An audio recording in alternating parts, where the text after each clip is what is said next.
Philippine Information Agency, Kapihan na Zamboanga. Sharing with you timely, accurate, and relevant information regarding government programs, projects, and activities. Catch us every Thursday at 4 p.m. on e-media. Buenos dias, Zamboanga! Welcome sa PIA Kapihan na Zamboanga sa SM City Mindpro. Hatid sa inyo ng Philippine Information Agency, Mindanao Communicators Network, SM City Mindpro, MCTV, and e-media. Mapapanood po ninyo kami ng live sa PIA Western Mindanao Facebook page and other government agencies' Facebook pages, including the PRO9 Facebook page, the Northern News Flash, 1TV Philippines, ISA TV Channel 17, PCH Cable TV, and via cable televisions in Zamboanga City at Mindanao Cable Television and e-media. Magandang araw po sa ating lahat. Welcome po sa ating programang Kapihan na Zamboanga, which we will discuss important topics that will help you make more informed decisions wherever you are. Sa atin pong programa ngayon, ang buwan po ng Nobyembre ay ginugunita natin or we are celebrating the National Children's Month. Kaya mahalaga po na makialam din tayo sa mga children's rights or karapatan po ng ating mga bata upang lahat po tayo ay contribute sa kanilang welfare, no? To the children's welfare. At dahil po dyan, makakasama po natin ngayon sa ating programa is from Commission on Human Rights in Region 9. We have with us their Information Officer. We have Sir Daniel Pakulanang. Yeah, magandang araw, Ms. Mai. Thank you very much, no, for having us. At sa mga nakikinig at saka tumututok sa mga programa dito sa Kapihan na Zamboanga, we are very thankful for inviting us. Thank you very much, sir. Of course, we are also happy, no? Kasi, syempre, ito rin ay isang contribution natin sa ating mga ahensya para rin maipalaganap yung information regarding our children's rights.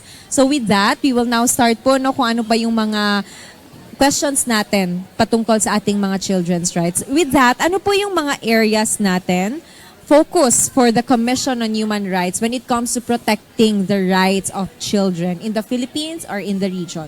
Yeah, thank you very much, Ma'am Mai. You see, it's the policy of the government that the government should guarantee that the fundamental rights and freedoms of children are fully enjoyed, and these rights are are respected, protected, and fulfilled. With regard to children, children should be free from any neglect, from any cruelty, and any other conditions that is prejudicial to their welfare. And so for the Commission on Human Rights, we are focusing that the laws that we have with regard to the protection of these children, promoting their rights, are fully implemented and not violated. You see, marami tayong batas na nagbibigay proteksyon at nagtataguyod sa mga karapatan ng mga kabataan.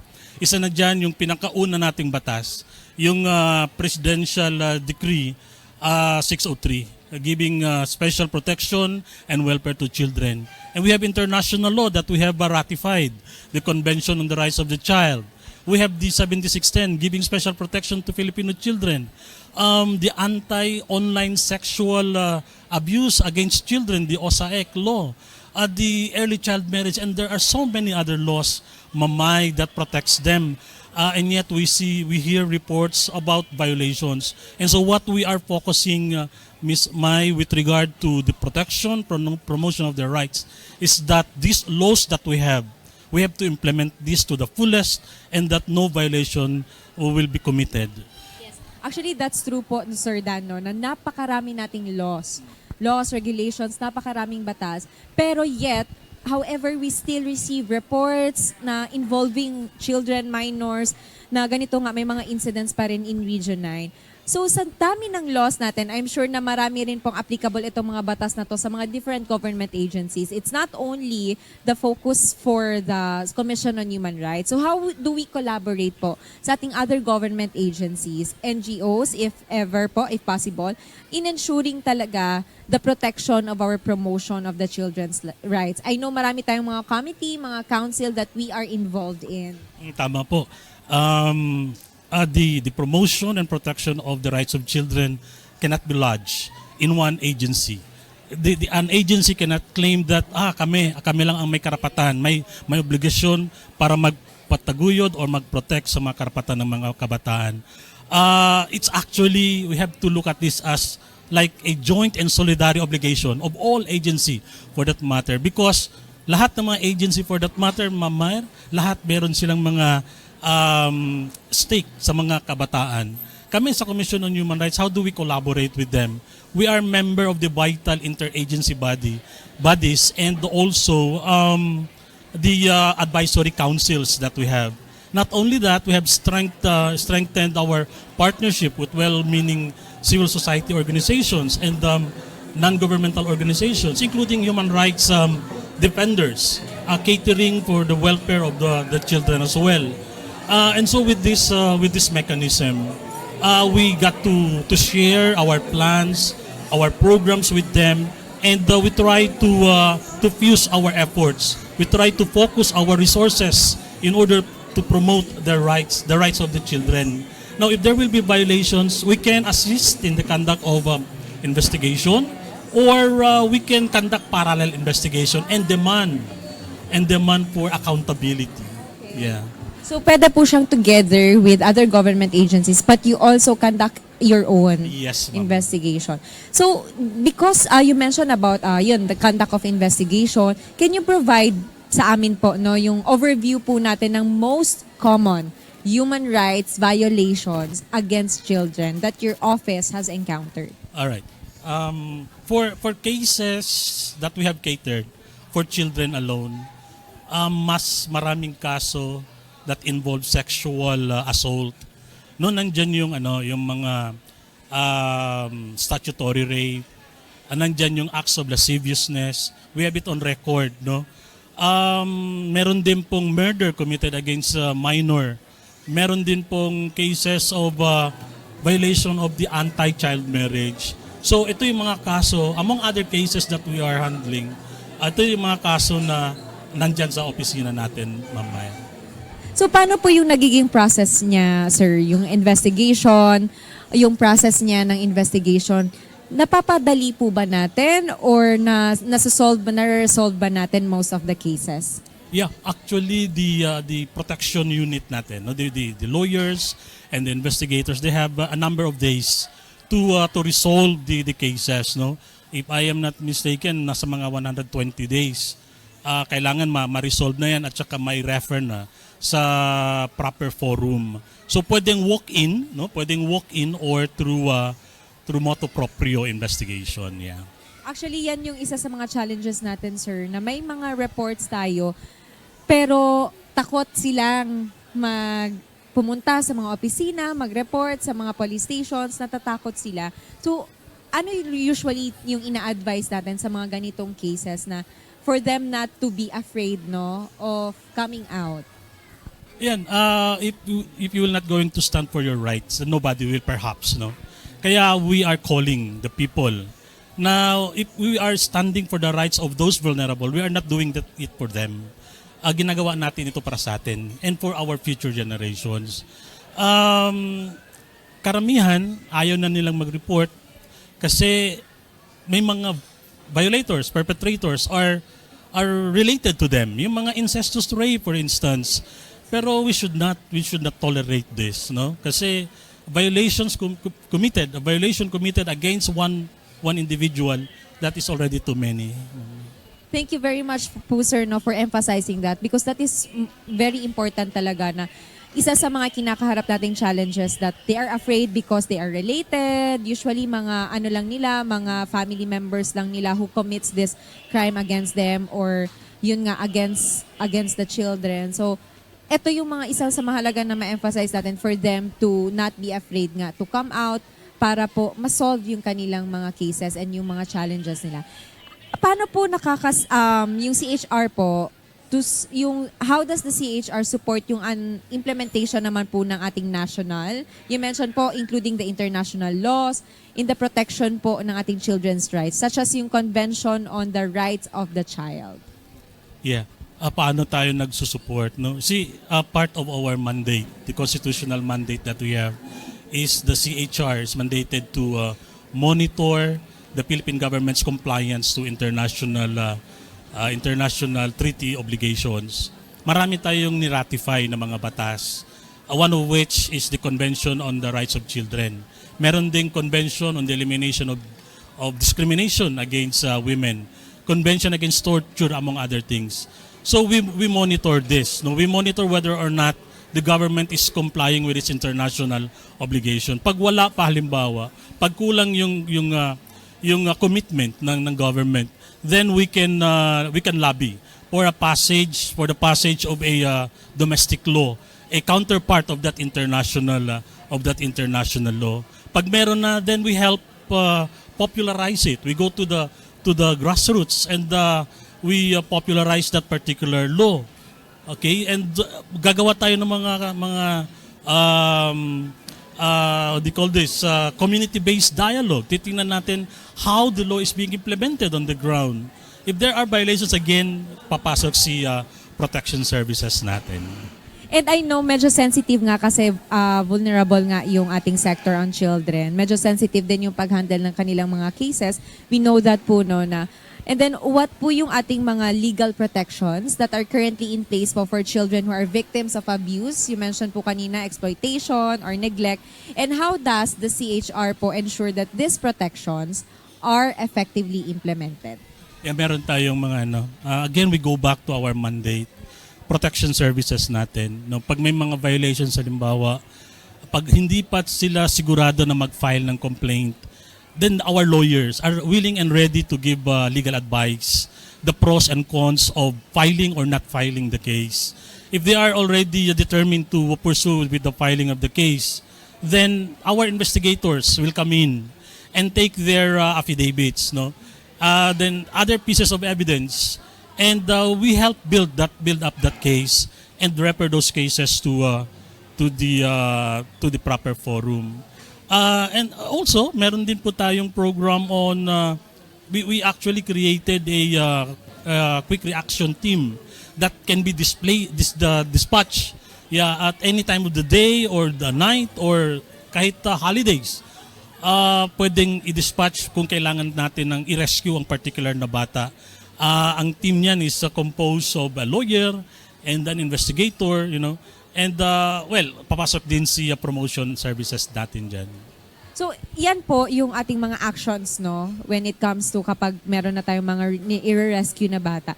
Pero in terms po sa ating improving naman po ng ating advocacy, yung pag-advocate po natin for the children's protection and rights, yung mga laws po natin, both local and national, paano po nakaka-assist yung ating CHR, yung ating regional office? Meron po ba tayong connection also with the local government units para mas mapabilis po yung paglaganap nating mga advocacies? Yeah, actually, we actually go to the grassroots again, no? Pumupunta tayo sa mga municipalities, and there we conduct human rights education to the duty bearers, to capacitate them in handling cases involving children, for instance, or women for that matter, and also empower the rights holders. Yung mga group of women, for instance, we advocate for the rights of children. We capacitate them. Not only that, kahit yung mga kalalakihan, no? Kasi most often than not, nangyayari yung krimen against children sa loob ng mga pamamahay.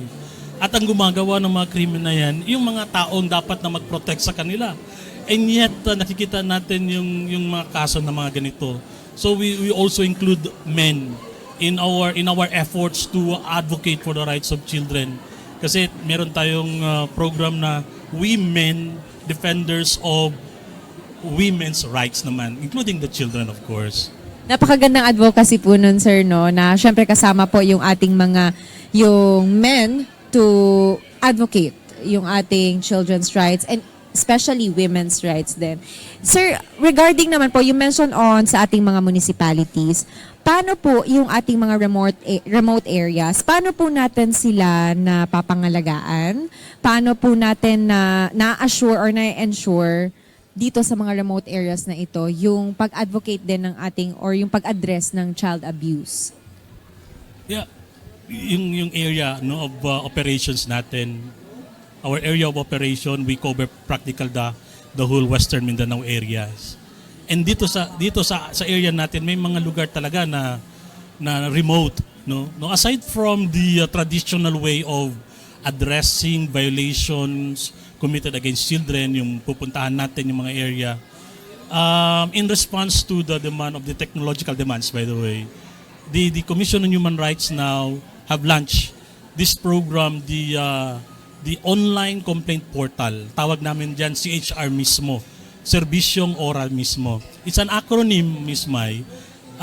Yung mismo, Management Information Monitoring Portal, wherein people in the far-flung areas, alam natin may mga lugar na walang signal and all, pero may mga PisoNet, no? May mga sa mga areas ng PisoNet na pwede nilang gamitin using a gadget, and it's a very user-friendly gadget. Kahit saan silang parte, no matter how far they are, basta makapasok yung information sa mismo na portal na yan, we will going to take action. And also, the persons who are using that portal can monitor, no, the progress of their cases. They can see kung hanggang saan na ba o na-action na ba o hindi yung mga kaso nila. At sino yung mga tao na nag-handle ng mga cases. So napakagaling po pala nun, sir, kasi wherever they are, in Western Mindanao ba or the entire Zamboanga Peninsula, talagang pwede silang makapag-send ng report. It's either they report kapitbahay ba nila, they report any abuse, tapos nakita nila, na-witness nila, they can report anytime. Yes. And then, pag kailangan namin puntahan yun, pupuntahan talaga namin. Yan. Napakagaling, may ganito pala tayong innovation, no, na nagawa na from the Office of the Commission on Human Rights. Sir, ano po yung steps does your office take to ensure that child victims of abuse are provided with legal, psychological, and emotional support? Yeah, with regard to legal support, meron tayong mga meron tayong mga lawyers, meron tayong mga investigators that will going to cater on their complaints. But with psychological naman, meron kakulangan yung Commission on Human Rights. For one, we do not have the power and the authority to represent our clients in court. We cannot do that, no. Our function is very limited, no matter gustuhin man namin, no. With psychological support naman, our investigators they were trained to provide the psychological first aid in order not to re-victimize the victims, yung mga ganon, and not to re-traumatize them. We have to see to it, kapag kinausap nila yung isang tao sa office, yun ang the proper person. Hindi na kailangan na ulitin nila yung mga sinabi nila sa front desk or what have you. So kulang, no? But we have to see to it that our services reach the proper office, because we maintain this collaboration with other government offices like the Department of Health, the Social Welfare, the SWD, and the Department of Justice, among other offices. Actually, tama po kayo, sir. No, i-add ko lang na collaboration talaga, kasi it's not only na yung CHR lang yung magbibigay ng legal, ng emotional, psychological, because we have this regional council nga for the welfare of children. So lahat po tayo, si PIA din po, member din po doon. So member po tayong lahat doon, kasama na yung mga na-mention natin ng mga government agencies. So we are all aware of the process na ginagawa natin para nga to protect yung welfare ng child, kasi syempre ayaw nating ma-traumatize nga yung bata dahil syempre napagdaanan niya na yung abuse, so ayaw na natin na paulit-ulit niya yung maalala. So yun, I think alam naman na po ng ating mga bawat government agencies, no, yung kanilang mga roles in handling yung ating mga child abuse cases. Sir, how does the CHR naman po promote yung ating mga awareness, no, sa ating mga, I believe na mention nyo na po na nagkakandak tayo ng mga series of trainings and talks sa ating mga local government units. Are we continuing this, yung ating mga awareness programs? Yes, Mamay, no. Meron tayong ginagamit natin social media for one. We have also partnership with a local radio station, a non-profit radio station. We have a spot there. We were given a 1-hour program for free sa DXAS naman yun. Again, part of our mandate on the human rights promotion and education sa mga families, halimbawa. Sa community, we go to the community. The last time we We went sa isang lugar sa Patalon with an IP community naman. We capacitate them sa mga early child marriage na bawal na yun, yung mga sa mga IPs and all. Ito yung mga ginagawa natin. Sa schools naman, we have this memorandum of agreement with two Ateneo and the WEMSU where we created the Center for Human Rights Education. Yung mga volunteers nila, we train them, yung mga estudyante and other faculties. And we hope to amplify the message to their sa mga nila, constituents. Yeah. Part rin po ba sa inyong task, sir, to educate yung ating mga law enforcement, mga social worker, law enforcement agencies, para po alam nila when it comes to identifying or addressing mga child rights violations? Yes, actually they are the duty bearers. They are primarily responsible in the promotion and protection of rights, particularly the rights of children. So part ng planning natin, pinapasok na natin yung mga duty bearers, security sector, sa academe, yung mga service providers and all. Although alam na nila yun, pero it's good and siguro it's nice as well na ma-refresh yung mga duty bearers natin with regard to the laws that we have, so that kung ano man yung trabaho natin, we are on the same page. Okay. Sir, ito naman po, kasi tapos na po tayo, na-mention na natin yung mga different mga cases na na-encounter natin involving children. Kumusta naman po yung ating mga programs din to protect yung ating mga marginalized sectors, yung ating mga IP community, yung children conflict with the law, and yung ating children in the streets? Yeah, for IP community, yeah. Yun sa human rights promotion natin, human rights education, we empower them, their leaders, we capacitate them. Sa program with respect to the children in conflict with the law, we have this we conduct regular monitoring in the implementation of the Juvenile Justice and Welfare Act, especially in the establishment of the Bahay Pag-asa centers in provinces, in cities, or what have you. Pero again, Ms. Mai, mukhang hindi pa natin na-comply yung obligations natin dyan, tinitingnan natin kasi it must compose of a multidiscipline, Dapat may psychologist ka diyan, may doctor ka na diyan, and all other programs for interventions or what have you.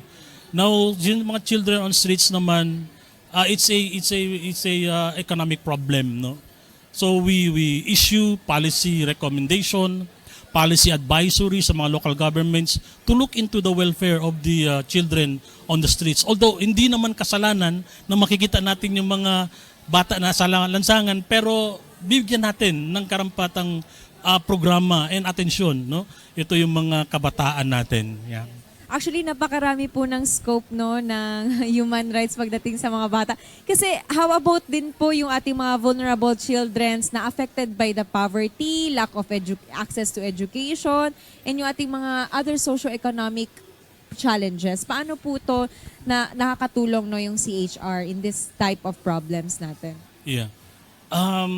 The main function of CHR is to, one, conduct investigation on violations involving civil and political rights. We recommend to Congress effective measures for the promotion of rights, including children. Now, problems on the access to education, poverty and all, this involves economic, social, and cultural rights, wherein the implementation of this is progressive. We cannot outrightly demand the government kung ang government do not have the resources to build schools, for instance, or to alleviate the people sa poverty. Dahan-dahan pag may pondo. Si CHR cannot blame pag walang resources ang estado, pero pag meron, then we call on the attention of the government that this is your task, this is your obligation through our policy advisory, policy recommendation, and then as a result of the community-based dialogue na ginagawa natin. Para sa inyo po, Sir Dan, what more can the office do can your office do po to strengthen yung ating mga legal and institutional mechanisms po? Or not just your office, no, even other offices natin para for the protection of children's rights in the country. Yeah, kung sa batas lang, Miss May, ang dami na natin. We have heard time and again, kulang sa implementation. Totoo naman talaga, no? Kulang talaga. Pero yung mga nandyan na, yung mga bodies na ginawa in order to look for the welfare of the children, i-strengthen natin yan. Halimbawa, itong mga barangay council for the protection of children, people goes to the barangay. Ito bang mga members nito, kailangan natin i-strengthen yung capacities nila. Yung council, may council tayo for the welfare of children, tinitingnan nila yung poverty alleviation, access to education and all. Pero again, mukhang gustuhin man natin either wala tayong determination or wala tayong capacity and resources to comply with all those obligations. I think we have to strengthen these bodies that we have. And then yung mga implementation, strict implementation. Pag may nagkasala, then we demand for accountability. For the tawag nito, yung child protection policy, meron tayo for schools and both private and public. Pero yung protection policy when it comes to child labor, sa mga businesses, wala tayo nun. Meron siguro, pero siguro meron kailangan natin na magkaroon ng comprehensive standard child protection policy na para pag may mga violation, titingnan natin doon and then that will become our Bible. Yeah, Miss Mai. Thank you very much po for your sharing, sir. No? And I believe lahat po ng ating mga government offices, actually marami na po tayong mga council committees in protecting yung mga welfare. Meron pa tayong child labor council committee. Napakarami po, no? And then, lahat po ng ito, I'm sure lahat po ng ating mga government agencies ay nagtutulong-tulungan naman para to contribute din para sa pag-address ng ating mga concerns and mga issues lalo na sa ating vulnerable sectors which is the children din. And with that, sir, lastly po, ano po yung ating mensahe no sa lahat po ng ating mga magulang, of course, sa ating mga magulang na para ngayong buwan ng National Children's Month para mas maprotektahan pa natin no yung ating rights na ating mga kabataan, na ating mga bata, ng mga anak. Syempre, unang-una dyan yung mga magulang talaga, no? Because sila yung kasama sa tahanan ng ating mga bata. So ano po yung ating mensahe sa kanila? And of course, ano po yung mga programa pa ng CHR? What more can you help po no, sa ating pag-improve pa po sa pag-address ng ating mga children's rights and protection? Yeah, thank you very much. Una-una, maraming salamat, Miss Mai, sa pagbigay sa amin ng opportunity no to share the services of the Commission on Human Rights. Kami sinasabi namin na yung pagtaguyod at pag-protect ng karapatan ng mga bata hindi lang obligasyon talaga ng Estado natin. It is a joint and solidary obligation ng Estado at saka ng pamilya. Disiplina starts from the family. Yung relations natin sa ating mga anak, kailangan natin buuin at pagtibayin. Maraming problema ang bansa. Kasama na yung mga problema natin sa kabataan. The children, again, that is our future. We are not doing this for them. We are doing this for the coming generation. So with that, Mamay, thank you very much. Thank you so much.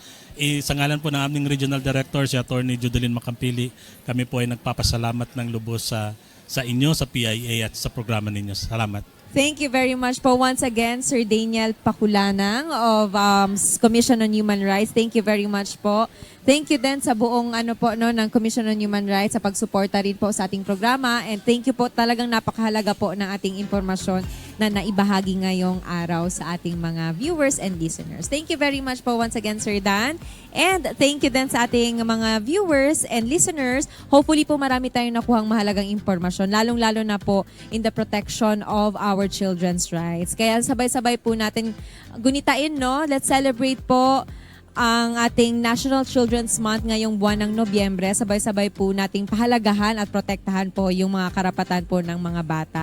Maraming salamat po muli, and of course, salamat sa ating following sponsors po ng ating episode. We have Blanca Kalintika Estetica Zamboanga, Dunkin, Penguin Zamboanga, Karimadon, and Camiseta, all available at SM City Mindpro. At magkita-kita pa tayo sa ating mga susunod pang programa ng PIA Kapihan na Zamboanga sa SM City Mindpro. Muli po sa ngalan ng PCO Secretary Cesar Chavez, PIA Director General Catherine Chloe De Castro, and PIA Regional Head Ms. Noemi Edaga. Ito si Myra Espinosa. Muchísimas gracias. Philippine Information Agency, Kapihan na Zamboanga. Sharing with you timely, accurate, and relevant information regarding government programs, projects, and activities. Catch us every Thursday at 4 p.m. on